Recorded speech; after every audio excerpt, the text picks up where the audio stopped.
was convinced I was going to win. There was no thought that I was ever going to lose. When I had the moment. Answer this in one single sentence. Every single time I gambled, I did Bitcoin, I leverage traded, I was convinced I was going to win. There was no thought that I was ever going to lose. Despite the 20 years of form of losing eventually every single time, I was absolutely convinced, hands down, I could take a lie detector, a polygraph test. I was convinced every time this was going to be the time when I turn it all around and I win that million, that 2 million, that 5 million, and then I'll stop. The famous quote.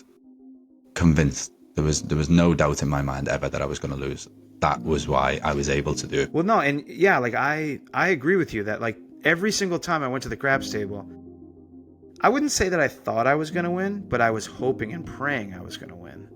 And yeah, like the thought, the reality doesn't hit you until you actually lose. So even once you lost, did you have the thought or no? Because my last 3 relapses were all crypto trading, leverage trading, it wasn't like I put the bet on now and I get the answer right now. It was like I put the trade on and then I'm riding that roller coaster for sometimes hours, sometimes days, sometimes minutes or seconds. But a lot of the time that trade would then last me a week, 2 weeks, 3 weeks. So it's like, it's constantly up and down. I'm like, yes, I'm 20 grand up. Oh shit, I'm 7 grand down. So it was never like final. I didn't get the answer, the immediate answer. It was always, I put the trade on and then I wait to hear back. But like I say, I had 3 relapses.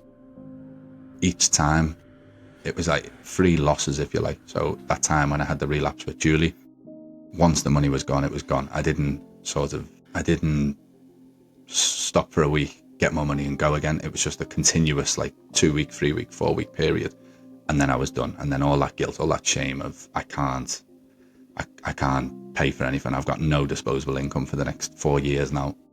That it was always after the fact. Like I say, I was just convinced every single time this was going to be the time that I turn it all around and I get that big win and then I can stop. So there was no thought of that until afterwards, until I'd lost it all. And by then it's too late to do anything about it. So I guess I've realized what my question is. My question is, if you were me, and if you didn't have Julie and the girls, would you still be gambling? Don't know.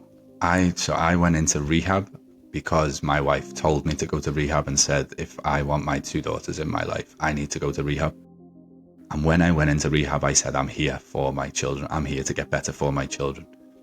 And the therapist told me, you will never be able to love anybody else until you learn to love yourself.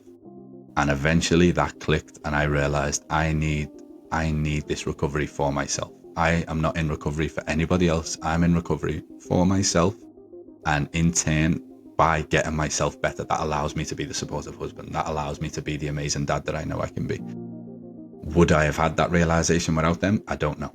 But I eventually had to have that realization that I need to get better for me. Yeah, and I'm not trying to pat myself on the back, but like that's what I'm kind of coming from too, where it's like I mean, yeah, I had my parents begging me, but that was literally it, right? And like I just think it's I